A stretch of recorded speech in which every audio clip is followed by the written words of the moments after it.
He has published extensively in the Irish Sword and Decies, the Journal of Waterford Archaeological and Historical Society.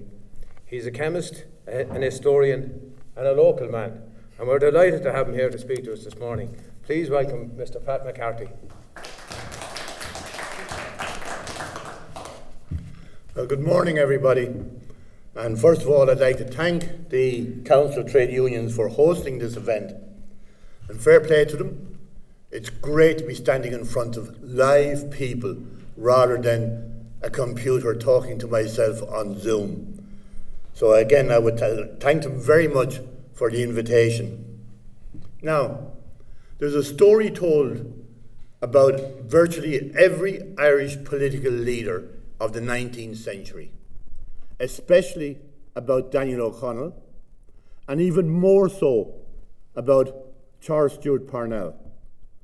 And the story is that Parnell, or whoever the leader, is travelling along a country road and he's held up because there are roadworks.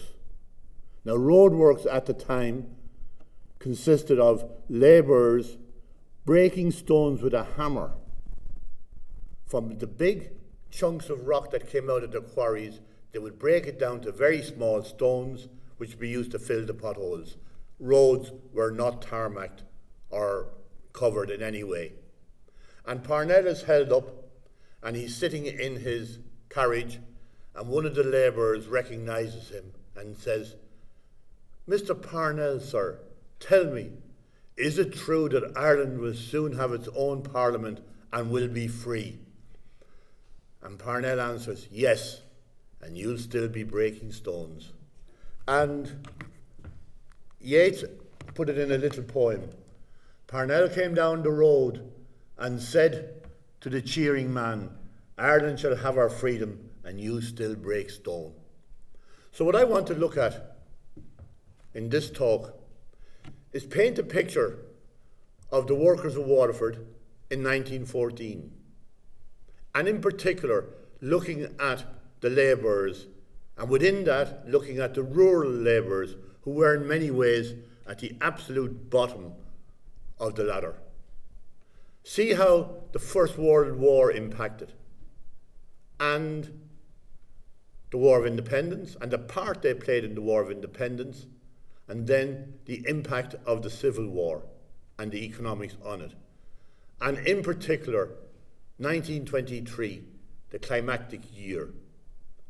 I often say about Waterford in the 1923 that it had not one but two civil wars going on at the same time. One, the Free State versus the Republicans, and the other, the employers, particularly the farmers, against the labourers. So, without much ado, we'll get on. Now, the labourers, casual labourers in the city and county, about 20% of the working population, the largest number and the lowest paid rural labourers in Munster. Waterford was the only county where, on average, you had more than 2 labourers per farm.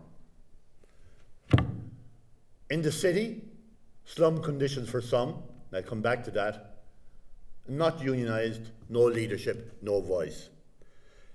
Now, just before the First World War, the economy of Waterford city and county was almost totally agricultural. It was quite prosperous. There was a growing demand both for the domestic market and the growing English market for agricultural products. And as a major port and rail centre with direct lines to Dublin, Limerick, Kilkenny, Rosslare and Cork, and serving a thriving hinterland, Waterford City benefits significantly from Irish agricultural prosperity, in particular the bacon trade. Waterford was a major centre of the bacon trade. In the city, you had 4 bacon curing plants, or cellars as they used to be called, who employed directly about 850 workers, a lot of casual workers, transport, carters, etc., and killed annually about 450,000 pigs every year, which was about 1/3 of the national pig kill. In the county, the beginnings of the creamery movement. And,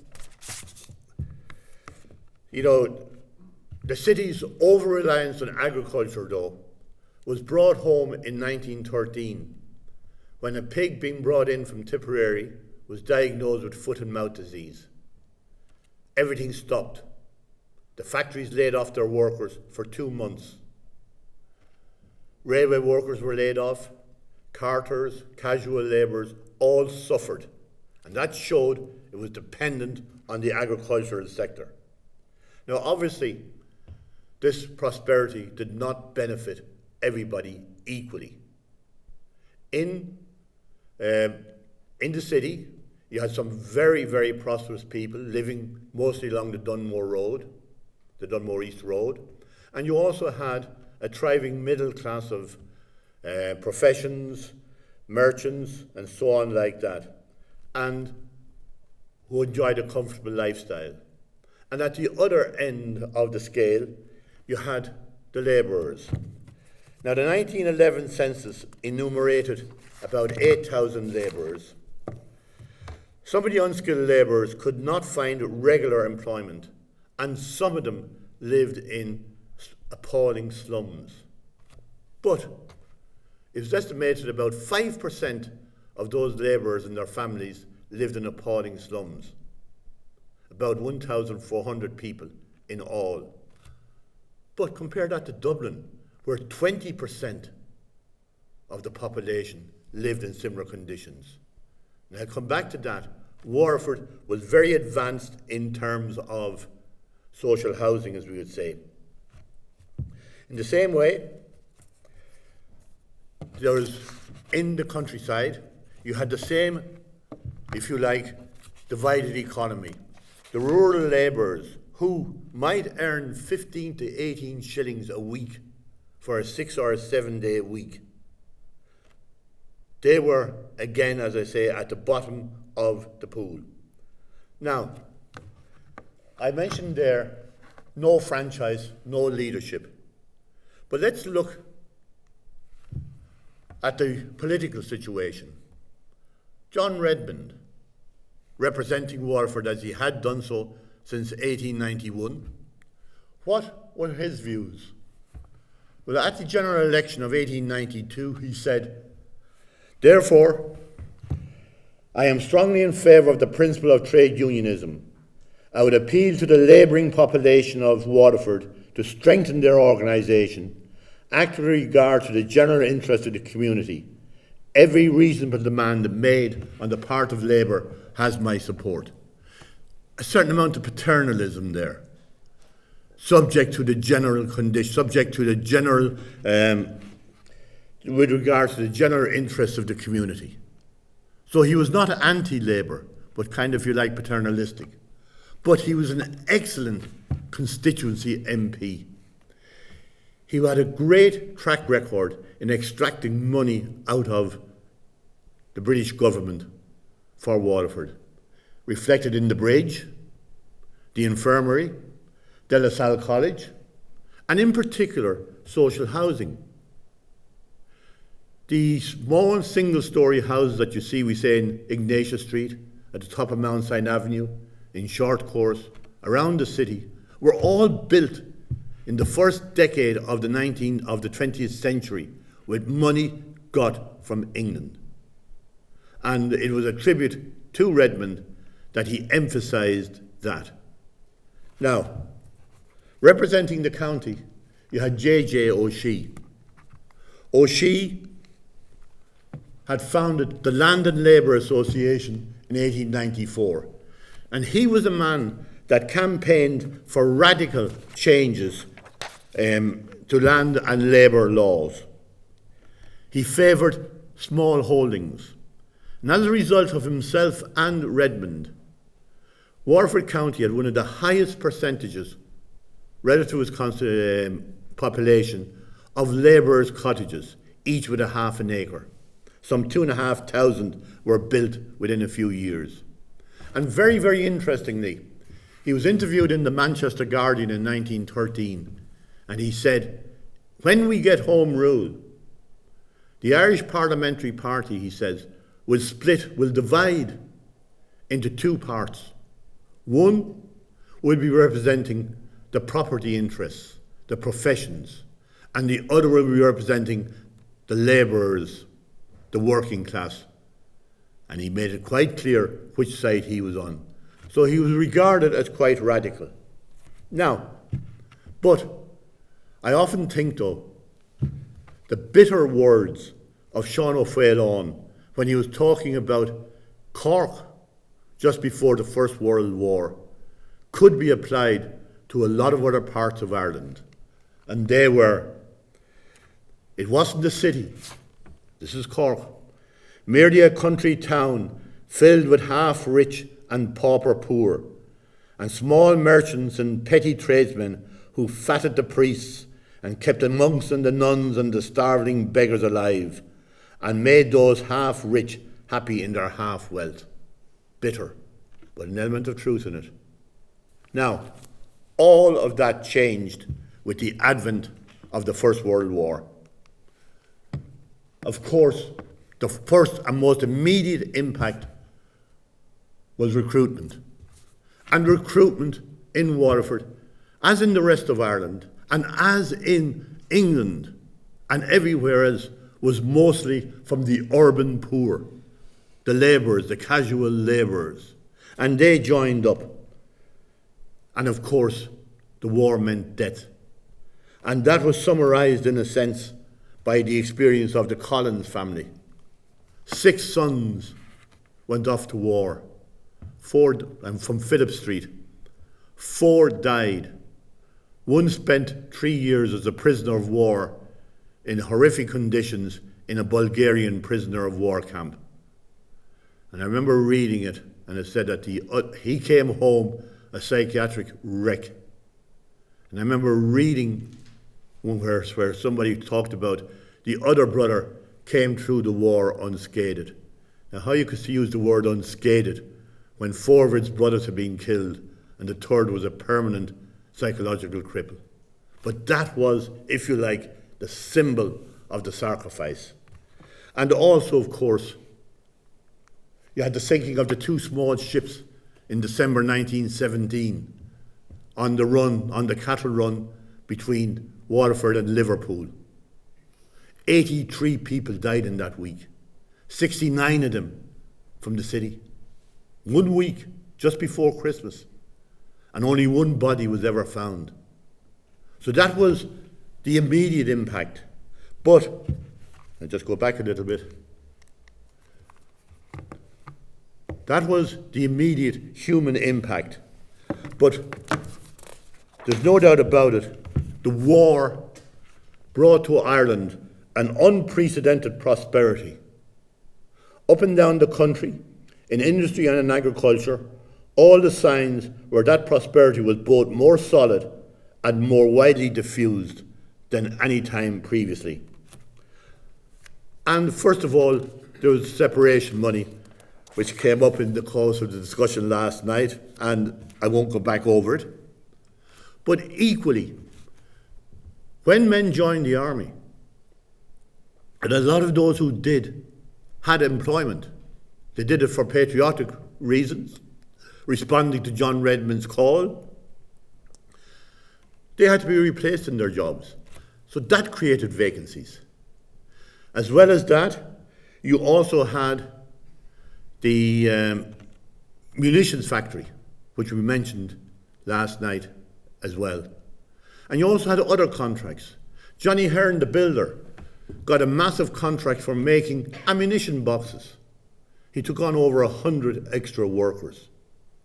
So the balance was changing in the labour market between supply and demand. Now, one result of the war, though, was a steep rise in commodities, particularly basic foodstuffs.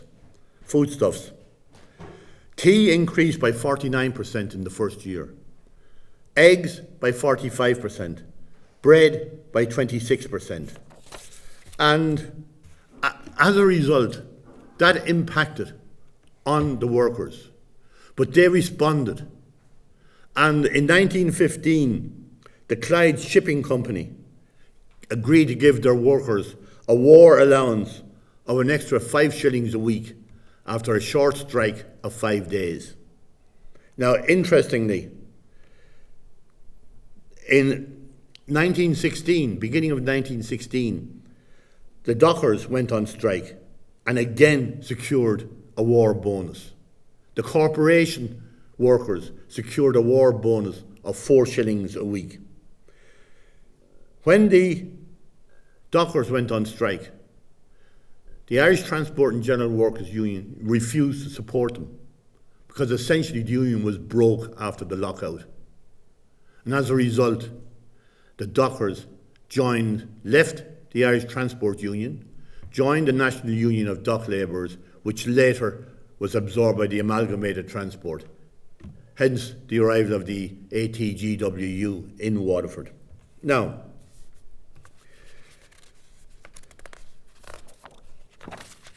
along with the growth of employment in the city, you also had a massive transformation in agriculture, because early in 1916 and particularly in 1917, the government introduced compulsory tillage. Every farmer had to set aside about 1/3 of his farm to grow crops, and that's much more labour intensive than cattle grazing or whatever, you know. So the farm labourers suddenly became scarce, and they were able to negotiate real substantial increases in their wages. And also in 1917, a land and labour union was formed up in Clonea and Rathcormac to represent the labourers, and that was very quickly absorbed by the Irish Transport Union. And with Lawrence Veal and W.P. Coates as the organisers, and from a low base of only one branch of the Irish Transport and General Workers Union in Waterford, it spread, and it spread throughout the county. At its peak, the Irish Transport and General Workers Union had 27 branches in Waterford City and County. 2 large branches in Waterford City, 1 large branch in Dungarvan, and the rest was virtually a branch in every parish. If you take Kilmacthomas, that had a branch with 544 members by the end of the war, of whom 453 were agricultural labourers.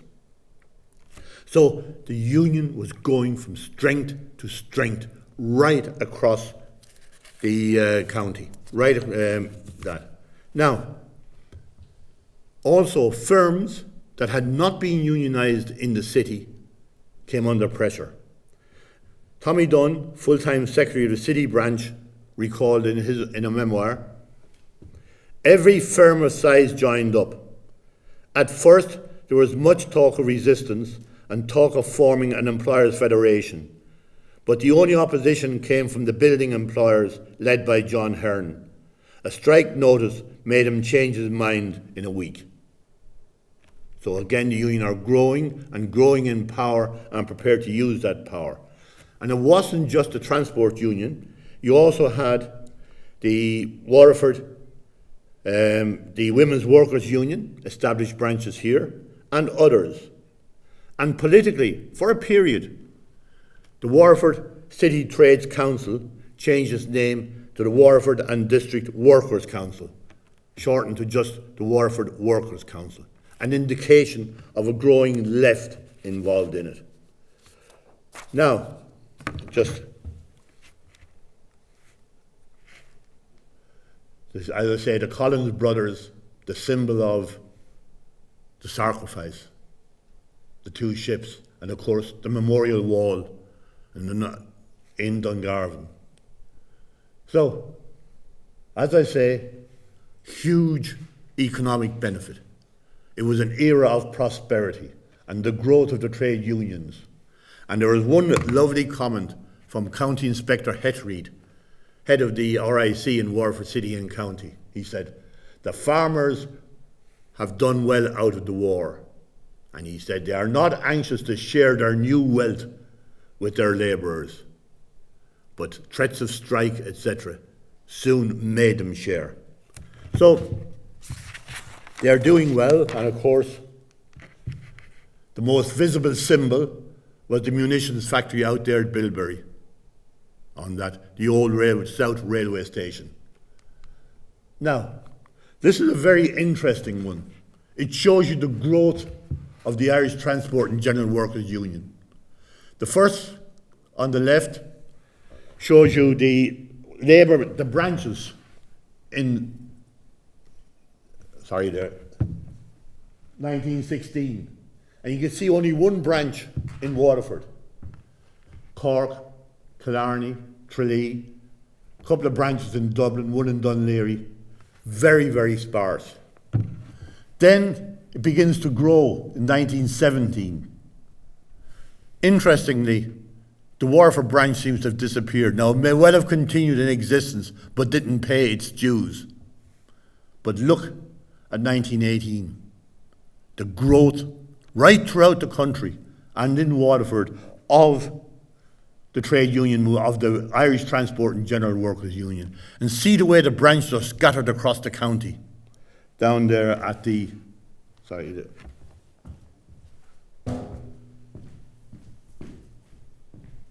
can see the way Tallow, Lismore, Cappoquin, right across the county. And that grew throughout 1919, reaching its peak, as I said earlier, in 1920, with 27 branches between the city and the county. So, the war is over, but the revolution has really gone underway. What did the labourers, the workers of Waterford, do during the revolution? Well, first, before I go on to that, it's worth looking at. Labour decided not to contest the general election, but they were all built up for the municipal elections, which were held in January 1920. Very disappointing result for Labour, and they said so publicly. They expected a lot more. Shows you that politics ran deep. The Irish Parliamentary Party, the Redmondites, managed to keep 14 of their seats, which is the biggest performance in any municipal election in the country. They hadn't gone away, the Redmondites.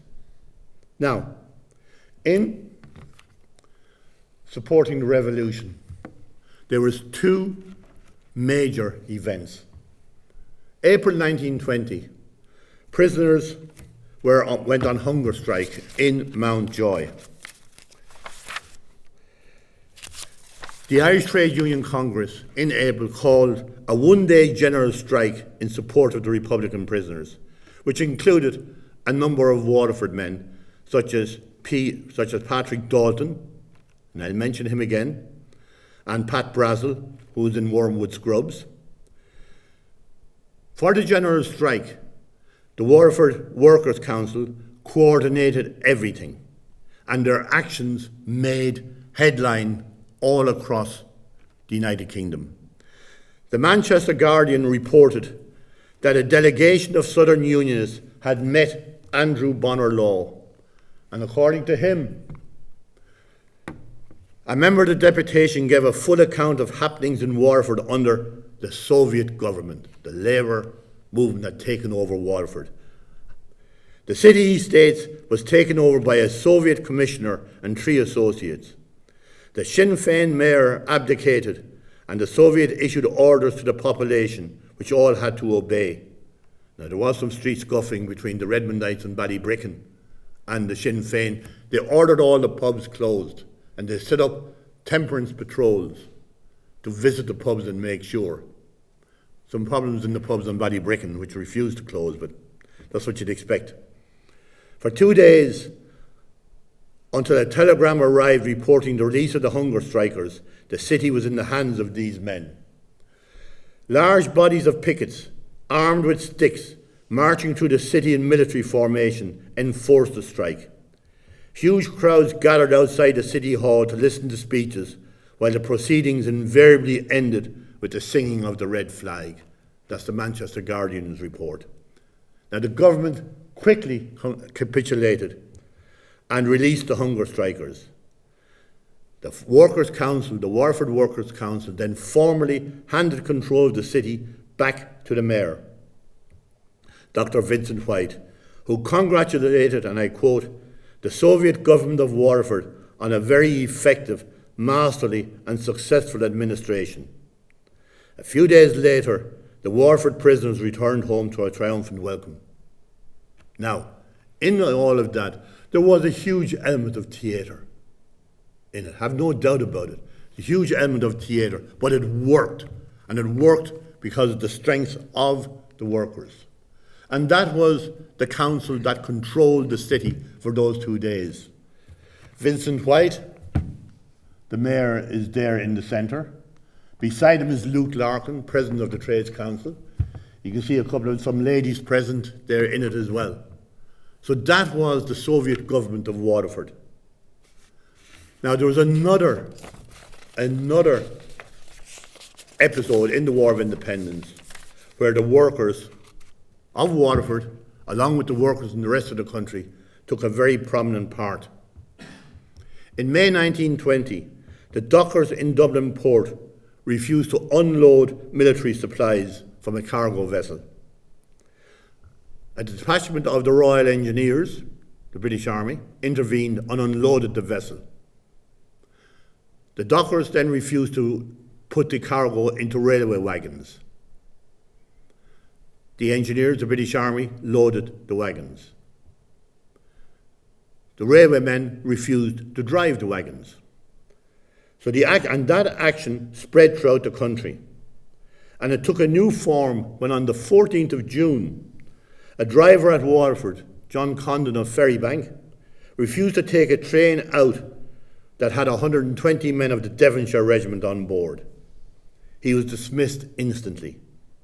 Within 2 weeks, a further 5 drivers and 3 guards had been dismissed. One of them described his experiences. About 10:30, a detachment of the Devons arrived on the platform and entered my train. When starting time arrived, the guard gave the green flag, but I remained stationary. I was thereupon accosted by the officer in charge, accompanied by the traffic inspector, who asked me why I did not start. I told him I refused to work the train while British armed forces are on board. I was instantly dismissed. By the 9th of July, 24 drivers and 34 guards, porters and firemen in Waterford Station had been dismissed, had been sacked. Sinn Féin made a lot out of it, issuing that poster describing the railway men as not fighting for their own cause, but for the cause of Irish freedom, and appealing for funds to help them.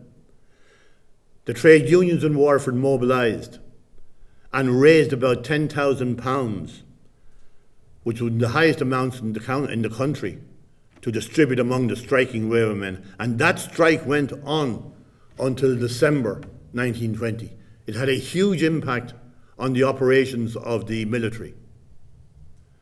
All of the men in the settlement were reinstated, but it had a huge impact economically in Waterford. I remember reading that by November there was only 1 train a day between Waterford and Dublin, and that had to go via New Ross, Mackmine Junction and up the coast. I think Irish Rail at times managed to achieve that without any strike, 1 train a day. However, anyway, the railwaymen had won. Now, let's move on. After the war, as I said, there was, and that's soldiers guarding loaded military wagons in Dublin. They couldn't be moved because there was no train driver, and they had to guard them lest they be raided by volunteers. By 1921, the workers had created a powerful That created a powerful labour movement in Waterford, syndicalist in structure, socialist in ideology. It was the high point of labour in Waterford. Now let's come back. By 1920, when the war ended, you had an 18-month boom. It seems as if the good times would never end.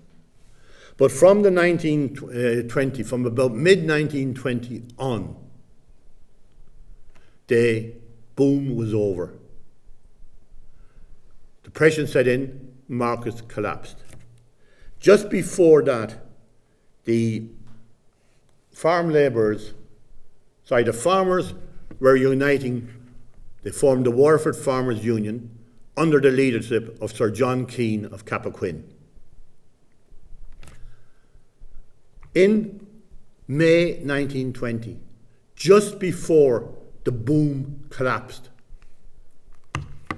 the farm labourers, the Irish Transport and General Workers Union, negotiated with the Waterford Farmers Union and agreed a basic 38 shillings and sixpence per week for outdoor for 7 days, outdoor for 6 days 35 shillings, and it graduated down for women workers, for men under the age of 21, for boys under the age of 18. Essentially though, 38 shillings was the key figure. Almost as soon as they had signed it, they regretted it very much, the farmers. 1921 came, and almost without a row, they agreed to extend the 1920 agreement, which for the workers, the 1920 agreement was sacred. Now, you might say, why did they agree in 1921? The negotiations took place in May. May 1921 is the height of the War of Independence. The RIC have been withdrawn from the countryside. The British Army don't care about the farmers.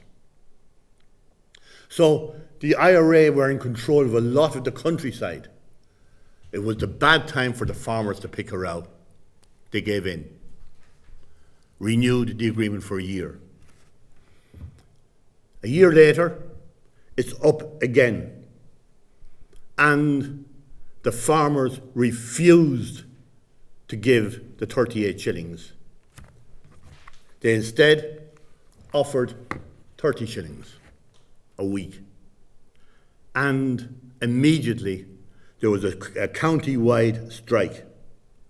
And within days, farmers in the east of the county began to surrender, began to hand in, began to agree with their own labourers the 38 shillings. And you can see how the Voice of Labour reported that, the Labour newspaper. Waterford will win.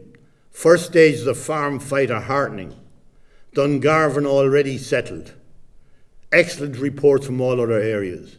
The 3rd of June, Waterford winning all the way. Farmers flogged in a 5-day fight. 17th of June, 90% settle on 21 rates.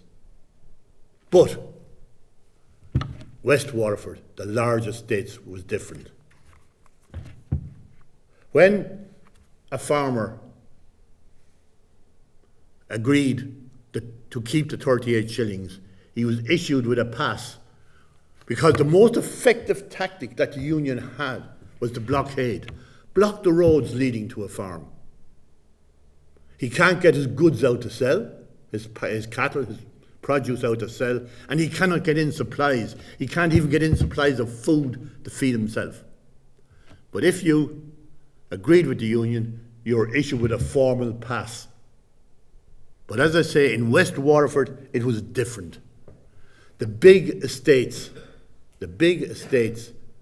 led by Sir John Keane, refused to settle. Now, for a while, Emily Usher records how every morning a trainload of activists, trade union activists, came from the city out to picket their little estate near Kappa, just outside Dungarvan. But they managed to survive. And after about 2 weeks of this, because the Civil War had broken out, the labourers felt they had more things to look after than worrying about it. So on the big estates in West Waterford, you had a settlement of 30 shillings, and the Voice of Labour castigated Sir John Keane as the leader of it, and said the contempt. They mentioned they had contempt for the labourers who had gone in for 30 shillings a week. But we have less contempt for them than we have for Keane. The way he humiliating his men, and he now welcome to all the glory that he is due. The end is not yet, Sir John. In other words, there'll be another round. And that round came in 1923. Now, 1923 will be the crucial year, absolutely crucial year. And before I get to the big farm workers' strike, there was a warning. The gas workers' strike. And it's a couple of very interesting things about this. On the 26th of January, you had an inter-union dispute about who should unload and level the coal off a ship down at the Adelphi wharf. That gave the management an opportunity. They immediately demanded changes in work practices and a reduction in the number of workers. On the 29th, the workers, led by Pat Keating, occupied the gasworks, established a Soviet, and tried to maintain supply. But on the 10th of March, the Free State Army occupied the gasworks, evicting the strikers and shut down the gasworks. And then the company upped its demands, reduction in the numbers and reduction in shift patterns and a reduction in wages. And that strike went on until settled on company terms in August. Now, the interesting thing there is the way the company used that inter-union dispute to advance their agenda, which was reduce the wages, reduce the numbers, change the conditions. The second thing, the way the government backed them up. Now, the government, once they evicted the strikers from the gasworks, that was it. They shut down the gasworks and left it. And in June and July, on 2 occasions, the company refused to even take part in any negotiations. They made a message quite clear. You want to come back to work, you come back on our terms. And that happened on the 9th of August, settled on the company terms. Now, that should have been a warning. It certainly gave the Waterford Farmers Union a lot of hope. In May 1923, they made their final offer. Outdoor workers down from the 38 and 6pence to 30 shillings a week. And also, the working week was to be increased from 45 hours a week to 54 hours a week. All in all, it represented about a 40% reduction in the hourly rate. And the same for indoor workers. Also, the traditional bonuses for harvest were to be abolished. No bonuses. The union rejected them. They put it to a vote of the workers, who voted overwhelmingly for strike. Even Sir John Keane said, "We admit it is not a generous wage, but it is about as much as the industry can stand." Now,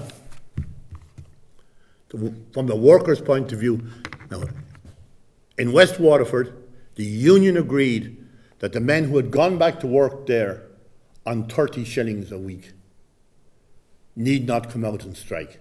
So the strike was largely mid-Waterford, East Waterford.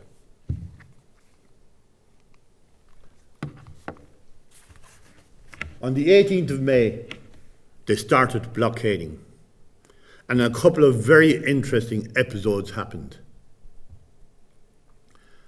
The first one, when a convoy of carts, escorted by the military, brought butter from Kilmeaden to the Great Western ship to be exported to England. The dockers refused to handle it. Then the farmers loaded on board the ship themselves, at which stage the sailors refused to sail. They would not crew the ship, they walked off the ship. In desperation, the captain of the ship, conscious of his timetable and of the tides, asked the sailors and the dockers to come back on board and to unload the butter, which they did. And apparently they were quite careless in handling it because a lot of the boxes ended up in the river. But first victory to the strikers. 2 days later, a convoy of carts, each one with 1 or 2 soldiers in it, arrived at Hall's stores, grain stores, which is just up the road there, opposite the Munster Express office. It's now part of the WIT. The labourers there refused to load the carts, were instantly dismissed. The farmers loaded themselves, guarded by a large number of troops. But they managed to get out of the city, as I say, still escorted by the army, and on their way out towards Kilmeaden, they were ambushed by a small number of pro-worker IRA men. Shots were exchanged, 1 soldier slightly wounded. That was the beginning of a lot of trouble. The farmers went on the offensive on the propaganda side. And they started thinking, I'm not asking anybody to try and read it, but the emphasis in it, these kind of posters, Bolshevism. Today they want our money, tomorrow they'll take our land. That was the farmers rallying themselves. Also, the Secretary of the Waterford Farmers Union wrote to the Minister, wrote to the government, and he said, my committee have had difficulty in restraining the young, impulsive members of the Farmers Union from committing serious reprisals on the strikers, as they point out the strikers are boasting that the government will not, through the courts, punish them for their illegal acts and sabotage. It is therefore respected that sufficient Free State troops should be supplied to effectively patrol the roads at night and to issue curfew regulations. So they're really demanding strong military action. Now, the army at the time had a unit called the Special Infantry Corps, which were used to break strikes, to collect rates where they were not being collected, and so on like that. It was commanded by Patrick Dalton, whom I mentioned earlier, Waterford, and he sent down 2 battalions of his unit, with about 300 to 400 men in each, so about 700 additional troops. And the message he gave to the commander of one of those, Hetherington, who was also a Waterford City man, he says, see the Garda superintendent about the labour trouble, especially in the Kilmeaden district. Commandant Paul, that's Paddy Paul, will be instructed to loan you the necessary transport. Clean up this area at once. Use your own discretionary action to be taken. Use no half measures. Make an example of the place. And by God they did. Essentially, brutal martial law was imposed on East Waterford. Sites like this were common. Guarding a dairy, unloading supplies for the farmers, guarded by troops in Dungarvan. The Waterford dockers would have nothing to do with them. They were on strike as well. So it's in Dungarvan that the farmers themselves would unload grain and other farm supplies. Trashing, guarded by armed troops. They were the common sites in East Waterford. Above all, they concentrated on breaking the blockades, constant patrols. And you can read in military archives, The troops were distributed in small posts in Fenner, Dunhill, Kill, Bunmahan, and they were all the time patrolling, every week. And a typical report, just part of it, every week they reported. Roads were constantly patrolled. On the night of the 6th of May, the property of John Halley of Grawn Tremor was burnt. That was a common thing by the workers. Burn the hay loft, the hay ricks. Burn the straw. Sergeant Callan arrested 4 boys on the main road. They were later released. On the night of the 5th inst, Michael Peart, James Fenley and James Summers were arrested by Sergeant Callan for a breach of curfew regulations. A shot had to be fired over their heads before they halted. After the investigation, they were fined 5 shillings each, which, not being able to pay, they ended up spending weeks in prison. Curfew was imposed rigorously, very rigorously. And over the period of the summer, July, August, September, October, November, December, well over 100 guys spent time in Waterford prison, labourers, for breaching the curfew. The reports, you might say, they're soldiers doing their duty. But there was other violence. Some labourers who had gone back to work for the 30 shillings were intimidated by their striking colleagues. Some farmers who had agreed to the 38 shillings were intimidated by their colleagues and forced to go to the 30 shillings. So you had tension rising all the time between the farmers and the labourers. And what never features in the official reports, but I came across some, was the operation of what they called the White Guard. These were the young farmers. A typical report. Pat Murray of Smoor, Dunhill, shop steward, was warned by Pat Keeney, union official, that there were rumours around that the farmers were going to get him. It came at 2 a.m. on the 10th of September when the door of his cottage was smashed down and he and his brother and sister were ordered out and shots fired over their heads. Petrol was then poured over the furniture and set on fire. When the premises were well alight, the 4 men drove away in a motor car, passing a military patrol which did not stop them and didn't even report the fire. So, that was the depth of this strike. There were quite a number of attempts at mediation, but the farmers refused point blank to join in any mediation. And in November 1923, Sir John Keane assured his members, our fighting fund is still there, it's still intact. We can keep this going for another year. And at the same time, the labourers were being told, we'll hang in there, and if it goes for another year, so be it. It was bitter.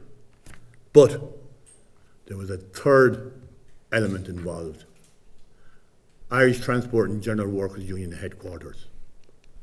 And they were looking at the figures.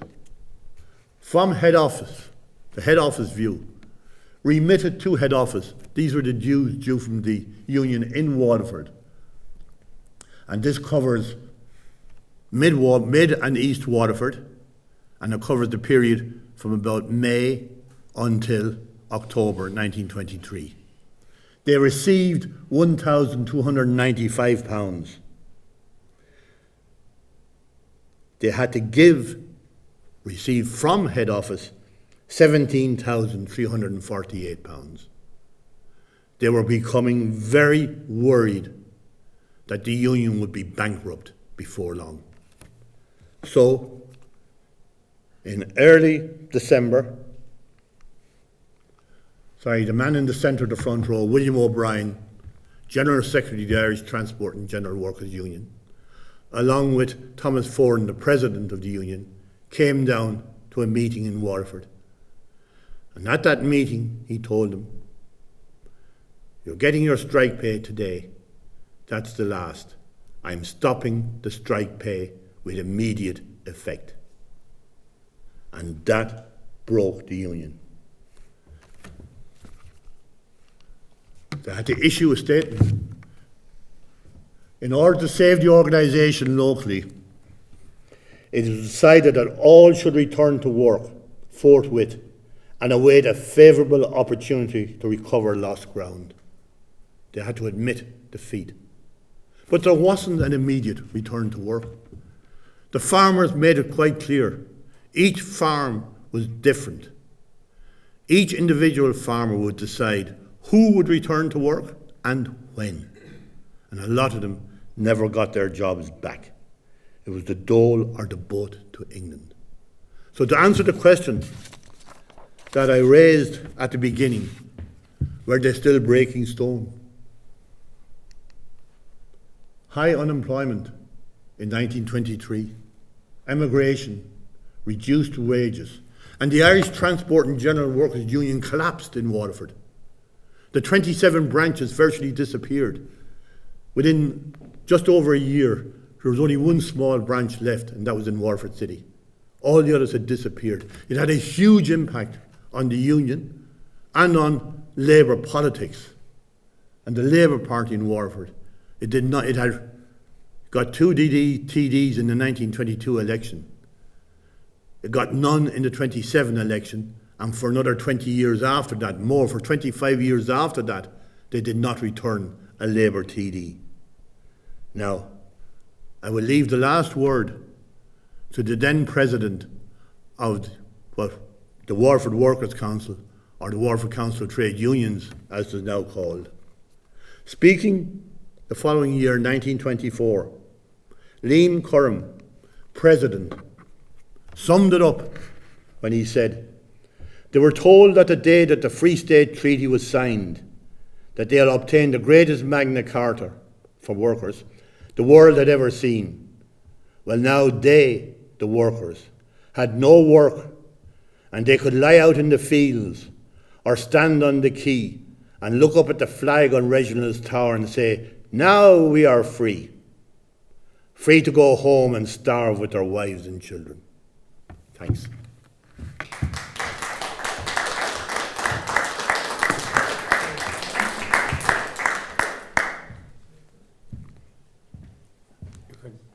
Direct your own traffic here for questions and answers. Oh, yeah. I just want to say thanks to Pat. That was very sobering and a lot to think about there. But we'll open it up to the floor for questions and answers, please, if anybody wishes to ask any questions.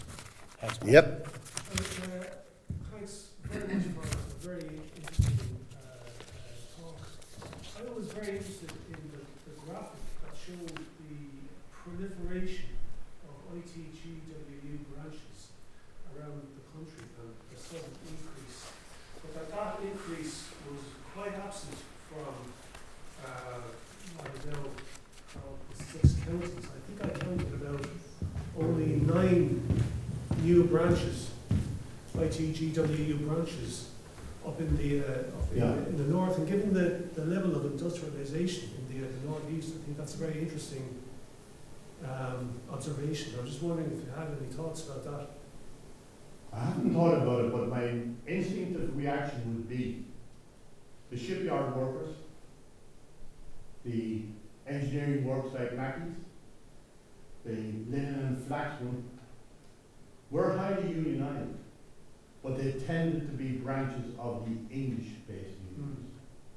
The Irish Transport, after all, the majority of the male working force would have been unionists, Church of Ireland or Presbyterian, etc. Strongly unionist. They were not going to join a union organised by James Connolly, on that. So you had that. Now you did have some of the Irish unions there. You had it in Derry in particular, in the shirt making factories. But I think that Northern Ireland would always pride itself on being different from the rest of the country. And also, I don't know, Teresa, would you agree with that? I think also the land situation was different. Yeah. There was more of the smaller family farm rather than the large numbers of agricultural labour, which part of the success of the Irish transport at that time was very based on. Yeah, on unionising the farm labourers. And I said, it spread, tremendous the way it spread, and the positive impact it had on the labourers, but the farmers fought back, and ultimately they won. And particularly the East Waterford farm labourers. You can understand why I think about it as a civil war in Waterford, along with the other civil war, Yeah. Thank you. Right. Anybody else?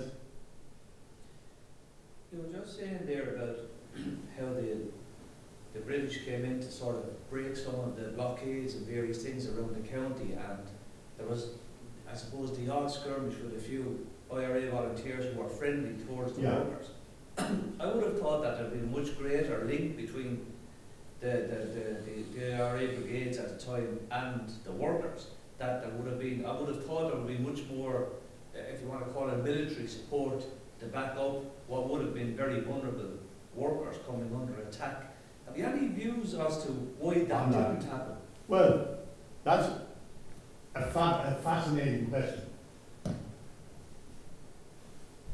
In West Waterford, where a lot of the volunteers were farmers' sons, there were instances in 1922 of them breaking up demonstrations by the farm labourers. They were farmers' sons, you know which side they were on. East Waterford was different.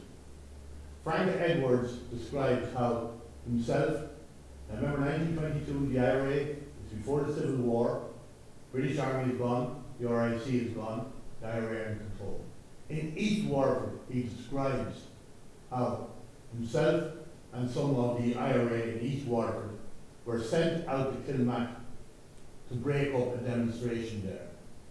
And he's looking at the farm labourers, and he's supposed to break up their demonstration. And he thinks and he says, hey, if shooting starts, I know which side I'll be on. And you had that distinction between East Waterford and West Waterford.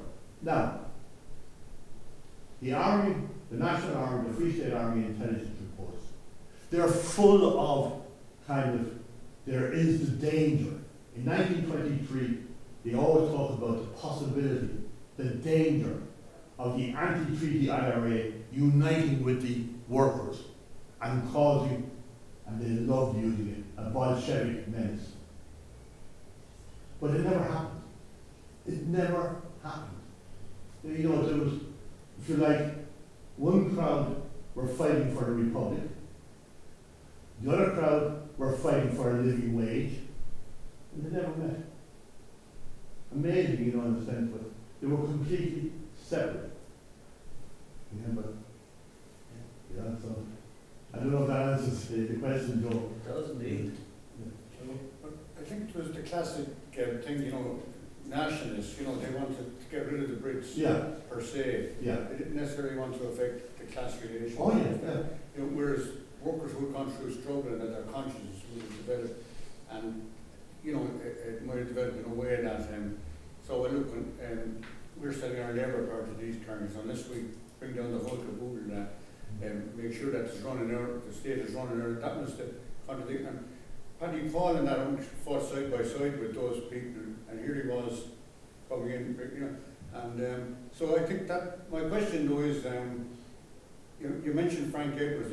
There was a development of people who were involved in that period of their consciousness changing, and some of them later on ended up, like Frank ended up being sacked from Mount Sinai from his teaching job, and a number of the lads were involved in setting up workers' study groups where they were looking at left-wing texts and the lessons from the Bolshevik Revolution. And they joined organisations like the Republican Congress. And some of those people, a dozen or so, went to Spain to fight against Franco and the fascists. So could you give us some information on the process, you know, because there was quite a number, as I understand as well, that were so disillusioned that just paid out to England or the States, you know, altogether, and just gave up completely, kind of, you know, disillusioned. From from memory, I think I've heard people who... After the Civil War, the government, as a matter of policy, no employment for the Republican side, for the irregulars. And they would write to employers saying, if you have any vacancies, please consider the demobilized soldiers from the National Army. It was appalling for the Republicans who had laid down their arms, and an awful lot of them. I'm currently completing a book on the East Warford Brigade, and one of the things I've tried to do is to list all the members from various lists in the military archives.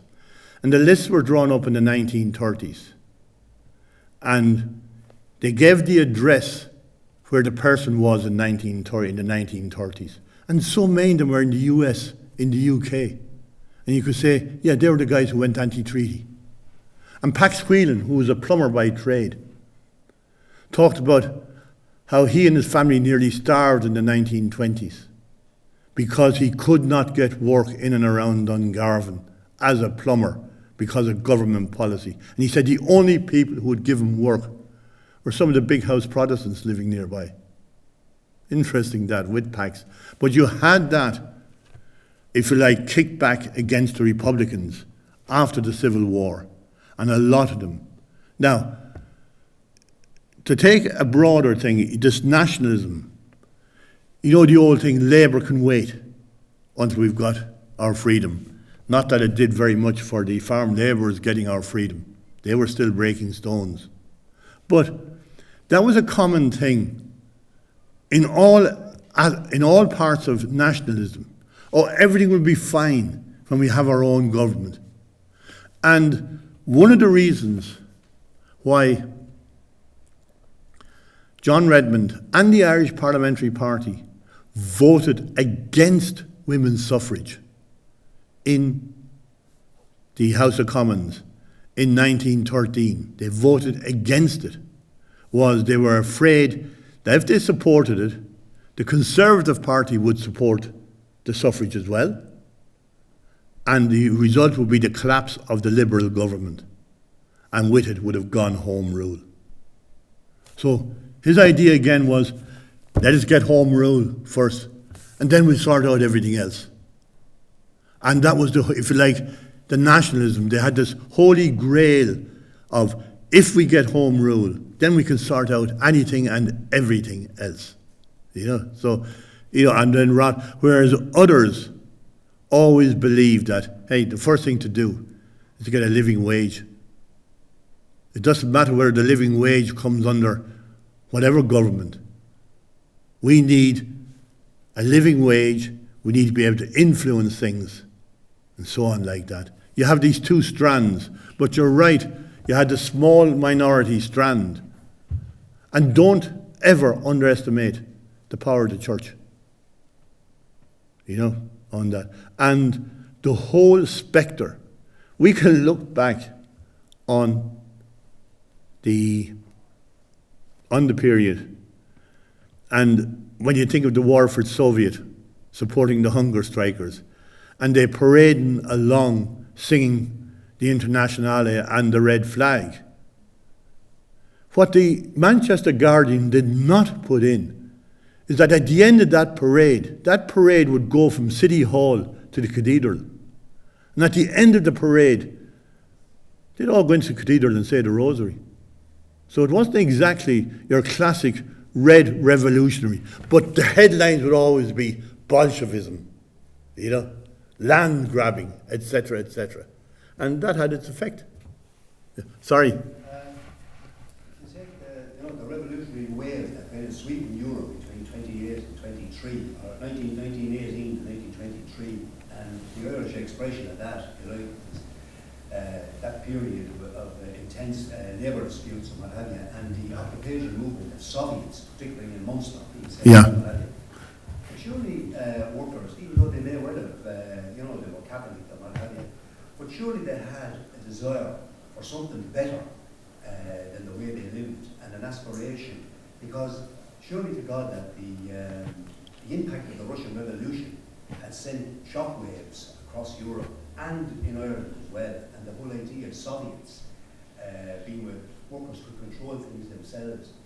And in the absence of anything left behind by James Connolly in terms of a revolutionary party that could have taken that forward, we ended up with it being dissipated into things like the Republican movement and what have you, which of course, one side of it was extremely reactionary, coming and Gael government, and what have you. Could you say something maybe about that? Well, that surely workers did have an aspiration beyond a wage increase. Yeah, but you talk about the revolutionary wave sweeping across Europe, and you're right.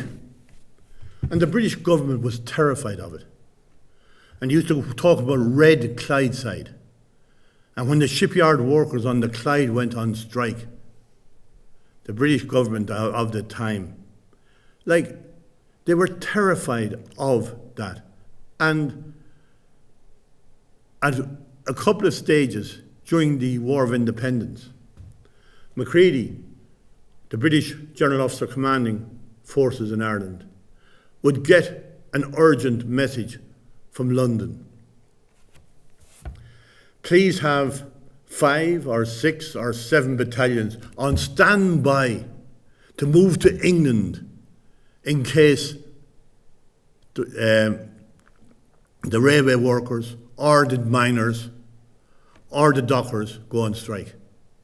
So they were prepared to reduce the army in Ireland to fight what they believed might be a revolutionary movement in England. Now, it was totally in their heads. But coming back to Ireland, I think the problem is that there was no national leadership of these Soviets.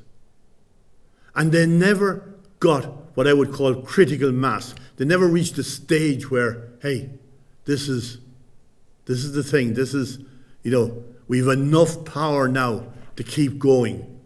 So you had the Knocklong Creamery, you had the Cleves brothers, the takeover of the milk processing plants. Sir John Keene's farm out in Cappoquin was briefly taken over and the Soviet declared the gas company here. But they're small, isolated actions. There's no sense of an overall national thing. And if you think about it, it is possible that the Labour Party made a huge mistake in agreeing not to compete in the elections in 1918. I don't know. It's one of the what-ifs of history. But equally, they don't seem to have made any type of an electoral arrangement saying, hey, you take 60 seats and we'll take a dozen or something like that. There's no evidence of them thinking beyond that. No, they were caught up with the Sinn Féin movement. And as I say, the movement for Soviets, for workers taking control, it never actually reached a stage where it was a national movement.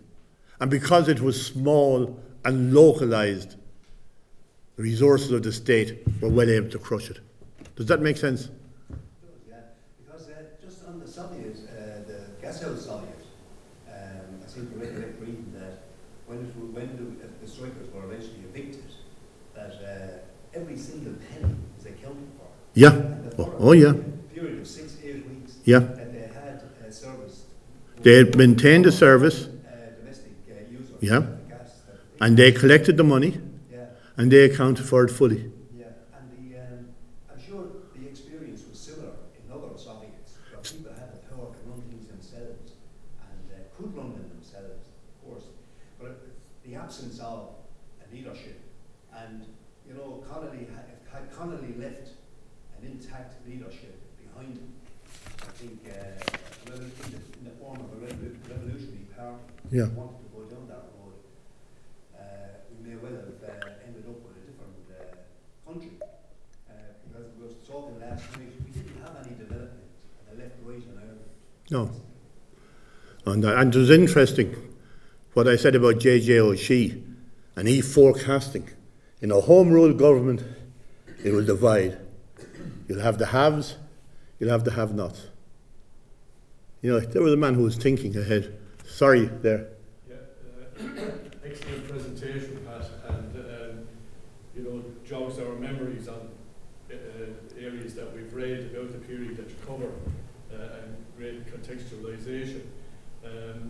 It also triggers our thoughts on what fights need to be still won in today's world. And when you quoted Redmond about he was supportive of people joining unions, and it's echoed by a lot of the politicians today. But what's missing is our rights to have our union recognised, and still no legislative route to having union recognition in the Republic. So it just shows how you've captured it with, you know, still breaking stone. Having our own government was going to yield lots of things, but still hasn't yielded our right to have our unions recognised. Now, I have to say, with a slight little twinge, my last 15 years in employment in the pharmaceutical industry, I was the HR director in a fairly substantial manufacturing plant, which was unionised. So I had, shall we say, bits of experience and so on like that, and we could talk at length about that. But I remember saying something, and I'll share something with you now.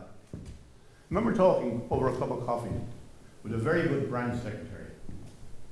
And we said, oh, no, we'll meet again next week. And he said, no, he says, the AGM Congress is on down in Clark. And he's heading down. And I said, you know your problem down there with the Congress, with the meeting? I said, you're going to have the same guys giving the same talks about how wonderful you are, I said. Now I said, why don't you ask a basic question? Why is it, I said, the massive companies coming in the pharma sector up to about 1990 accepted unionization. From about 1992, there was a huge surge in the 90s and in the noughties of pharma companies. And the vast majority went down the non-union route. I said, why don't you get a guy like me down there to talk and give you an insight into why? I'm still waiting for the advice. But, you know, but look, that's a separate discussion, you know, for another day. Yeah, sorry for you. Do we know much about W.P. Coates? Was he a Waterford man? I don't think so. No. I'd have to look into that. But even if you say Nicholas Phelan, who was elected a TD, they had got 2 in the 22 election. I think Nicholas Phelan ran into trouble with the union because he rarely attended Dáil. And then, was it Phelan or Butler, one of them, ended up a Fine Gael TD in the 1930s. You know, so, you know, like, again, you know, the individuals, it'd be great to do some work on those, you know, and their subsequent careers are always fascinating, you know. Just an aside, Pat, before we finish this session, some things never change. I used to work on the docks, and we were loading frozen beef one day for some part of the world, and the dockers, they did too long in the pub, and the foreman came around shouting, roaring, you know, back the ship have to go on high water. So the lad said, no, we're staying another half an hour, so but the farmers started loading the frozen beef. Well, there was fisticuffs needing to say, this was down on the Adelphi Quay docks. So, you know, Purse had all these lorries and the farmers there and all that sort of stuff. So some things never change. And as well as that, over the summer, a few of us were out in Butter McHugh's pub in Fenner. And just casually we asked the man behind the bar, is there any plaques around here to commemorate the Fenner Release? Yeah. Jesus, shut up, he said, don't mention Fenner Release here. Pointing over to different corners where there was farmers or whatever. I've had several rows here over the years. So the bitterness or some bitterness. Well, as a complete aside, I have to tell this because I think it's brilliant. The Stradbally postman was killed in 1929.